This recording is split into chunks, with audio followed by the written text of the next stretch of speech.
नफरत के बाजार में हमें मोहब्बत की दुकान खोलनी है। आपने देखा भाइयों और बहनों, अयोध्या की सीट हार गए, राम मंदिर बनाया, उसमें इनॉग्रेशन में एक गरीब व्यक्ति आपने नहीं देखा होगा, एक किसान नहीं था, एक मजदूर नहीं था, एक पिछड़ा नहीं था, एक दलित नहीं, आदिवासी राष्ट्रपति से कहते हैं तुम यहां नहीं आ सकती। और आपने वहां पे देखा अदानी जी खड़े थे, अंबानी जी खड़े थे, देश के अरबपति खड़े थे, पूरा बॉलीवुड खड़ा था, क्रिकेट की टीमें खड़ी थी, मगर एक गरीब व्यक्ति नहीं खड़ा। तो जवाब अयोध्या की जनता ने भी दिया है। और सिर्फ अयोध्या में नहीं भाइयों और बहनों, सिर्फ अयोध्या में नहीं, वाराणसी में जान बचा के निकले हैं प्रधानमंत्री। और मैं आपको कहता हूं और बहन से कह रहा हूं, अगर ये लड़ जाती वाराणसी में, अगर ये लड़ गई होती, तो आज हिंदुस्तान के प्रधानमंत्री 2-3 लाख वोटों से वाराणसी का चुनाव हार जाते। मैं ये बात अहंकार से नहीं कह रहा हूं, मैं ये इसलिए कह रहा हूं क्योंकि हिंदुस्तान के प्रधानमंत्री को हिंदुस्तान की जनता ने मैसेज दिया है, ये आपकी जो राजनीति है हमें अच्छी नहीं लगी, हम इसके खिलाफ हैं, हम नफरत के खिलाफ हैं, हम हिंसा के खिलाफ हैं, हम मोहब्बत का देश चाहते हैं, हम प्रगति चाहते हैं, हम बेरोजगारी के खिलाफ हैं। आपने 10 साल इस देश में बेरोजगारी फैलाई, नफरत फैलाई, हिंसा फैलाई, और हिंदुस्तान की जनता ने हिंदुस्तान के प्रधानमंत्री को जवाब दिया है।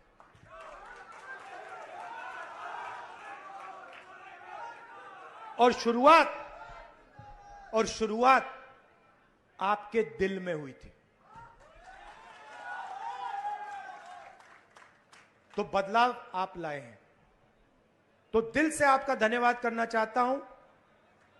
आने वाले समय में मैं चाहता हूं कि जो सच्चे मुद्दे हैं देश के सामने, बेरोजगारी का मुद्दा,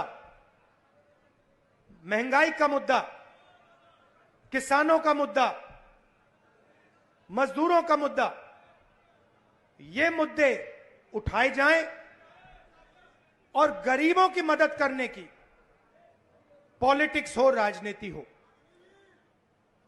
अग्निवीर, अब भैया मैं आपको बता रहा हूं, अब हमारे पास पार्लियामेंट हाउस में सेना बैठी हुई है, सेना बैठी हुई है। इस बार हमारी पूरी कोशिश होगी, ऑपोजिशन में बैठे हैं मगर अग्निवीर को ऑपोजिशन में रद्द करने की कोशिश करेंगे। तो आपने हमें इतनी शक्ति दी, और ये सिर्फ आपने राजनीतिक डिसीजन नहीं लिया है, ये आपने जो वोट दिया है और रायबरेली के हर एक व्यक्ति ने जो दिया है, ये राजनीतिक डिसीजन नहीं था, ये मोहब्बत का डिसीजन था, और इस बात को मैं जिंदगी भर नहीं भूलने वाला हूं। अमेठी की जनता से भी कहना चाहता हूं, मैं रायबरेली का सांसद हूं, मगर जो मैंने आपसे कहा था, जो भी रायबरेली में होगा वो अमेठी में भी होगा। तो आप सबको मैं दिल से धन्यवाद करना चाहता हूं। आपने हिंदुस्तान की राजनीति बदल दी, आपने प्रधानमंत्री को ऐसे करवा दिया,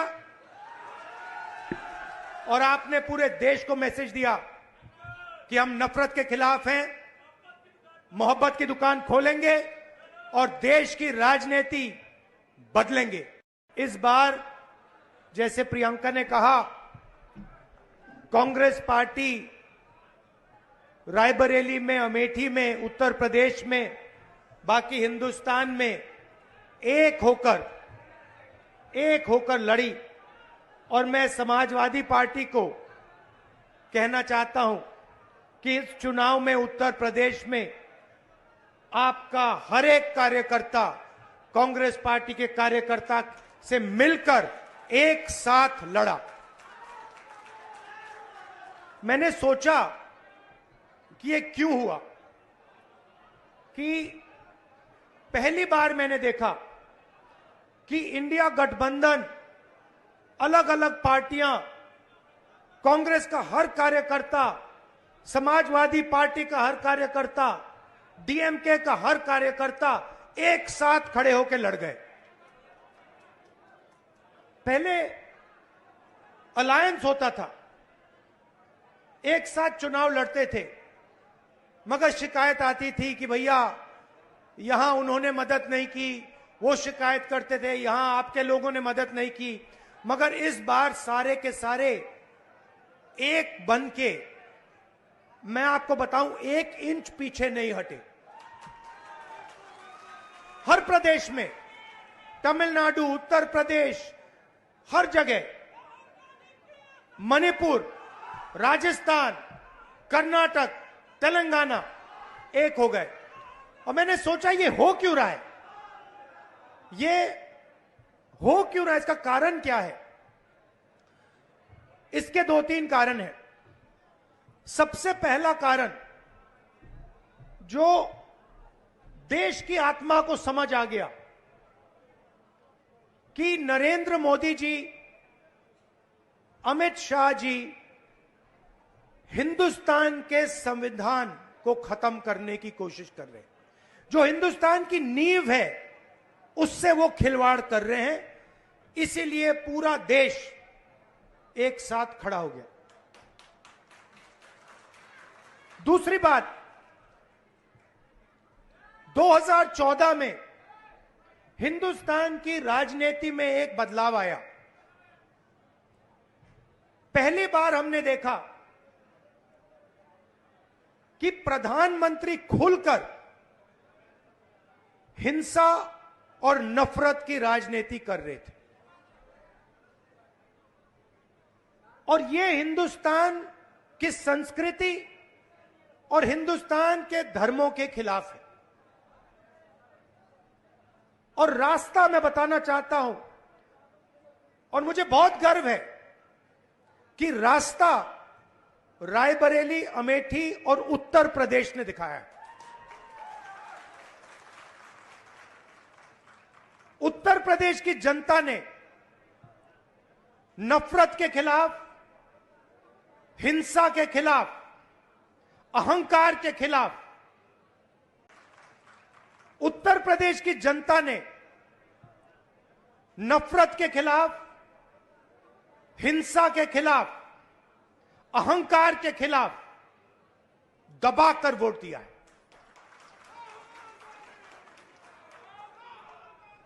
2014 में राजनीति एक और तरह बदली। पहली बार हमने देखा कि राजनीति 20-25 लोगों के लिए की जा रही है। जनता के बीच में नफरत फैलाते हैं और फिर पूरा का पूरा फायदा 2-3 अरबपतियों को पकड़ा देते हैं। तो वोट किसान ने दिया, मजदूर ने दिया, बेरोजगार युवा ने दिया, माताओं बहनों ने दिया, सबने मिलकर इस राजनीति के खिलाफ वोट दिया है। अब हमारे ऊपर एक बहुत बड़ी जिम्मेदारी पड़ती है। सबसे पहले कांग्रेस पार्टी के नेता, कार्यकर्ता, एमएलए, एमपी जो भी हैं, अहंकार के शिकार नहीं होंगे।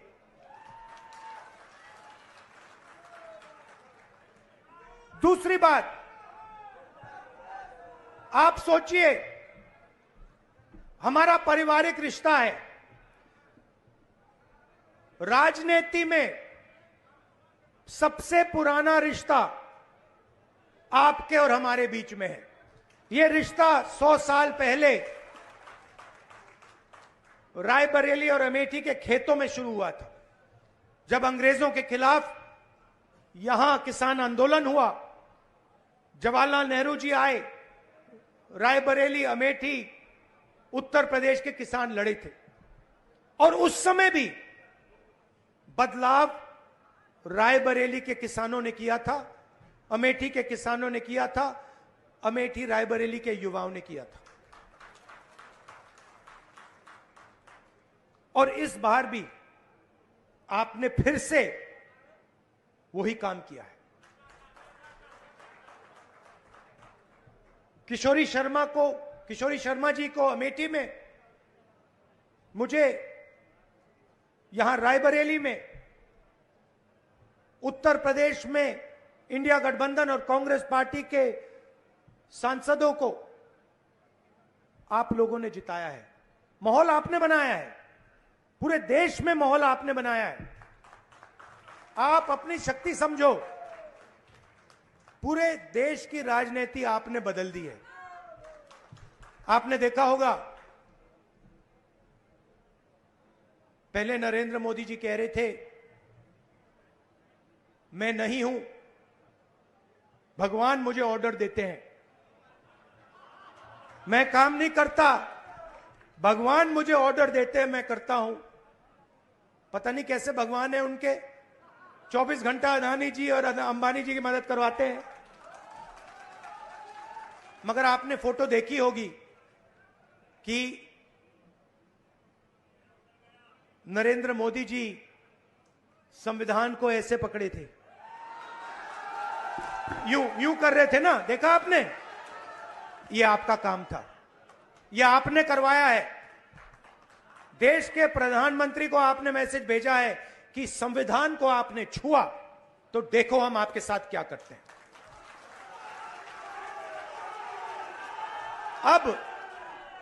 अब देखिए, अब यह भी मत सोचिए कि काम खत्म हो गया है, ये अभी काम शुरू हुआ है, ये शुरुआत है। हिंदुस्तान ने मैसेज भेजा है कि हमें नरेंद्र मोदी जी का विजन अच्छा नहीं लगता, हमें नफरत नहीं चाहिए, हमें हिंसा नहीं चाहिए, हमें मोहब्बत की दुकान चाहिए और हमें नया विजन चाहिए देश के लिए। और अगर देश को नया विजन देना है तो भाइयों और बहनों, उत्तर प्रदेश से ही देना होगा।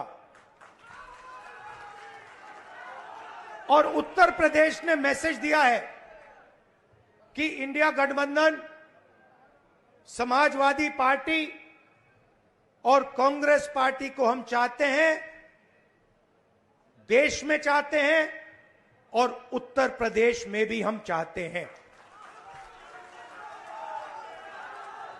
तो काम क्या है मैं आपको बताता हूं। सबसे पहला काम, जहां भी ये नफरत फैलाते हैं, नफरत के बाजार में हमें मोहब्बत की दुकान खोलनी है। आपने देखा भाइयों और बहनों, अयोध्या की सीट हार गए, राम मंदिर बनाया, उसमें इनॉग्रेशन में एक गरीब व्यक्ति आपने नहीं देखा होगा, एक किसान नहीं था, एक मजदूर नहीं था, एक पिछड़ा नहीं था, एक दलित नहीं। आदिवासी राष्ट्रपति से कहते हैं तुम यहां नहीं आ सकती। और आपने वहां पे देखा, अदानी जी खड़े थे, अंबानी जी खड़े थे, देश के अरबपति खड़े थे, पूरा बॉलीवुड खड़ा था, क्रिकेट की टीमें खड़ी थी, मगर एक गरीब व्यक्ति नहीं खड़ा। तो जवाब अयोध्या की जनता ने भी दिया है। और सिर्फ अयोध्या में नहीं भाइयों और बहनों, सिर्फ अयोध्या में नहीं, वाराणसी में जान बचा के निकले हैं प्रधानमंत्री। और मैं आपको कहता हूं और बहन से कह रहा हूं, अगर ये लड़ जाती वाराणसी में, अगर ये लड़ गई होती तो आज हिंदुस्तान के प्रधानमंत्री 2-3 लाख वोटों से वाराणसी का चुनाव हार जाते। मैं ये बात अहंकार से नहीं कह रहा हूं, मैं ये इसलिए कह रहा हूं क्योंकि हिंदुस्तान के प्रधानमंत्री को हिंदुस्तान की जनता ने मैसेज दिया है, ये आपकी जो राजनीति है हमें अच्छी नहीं लगी, हम इसके खिलाफ हैं, हम नफरत के खिलाफ हैं, हम हिंसा के खिलाफ हैं, हम मोहब्बत का देश चाहते हैं, हम प्रगति चाहते हैं, हम बेरोजगारी के खिलाफ हैं। आपने 10 साल इस देश में बेरोजगारी फैलाई, नफरत फैलाई, हिंसा फैलाई और हिंदुस्तान की जनता ने हिंदुस्तान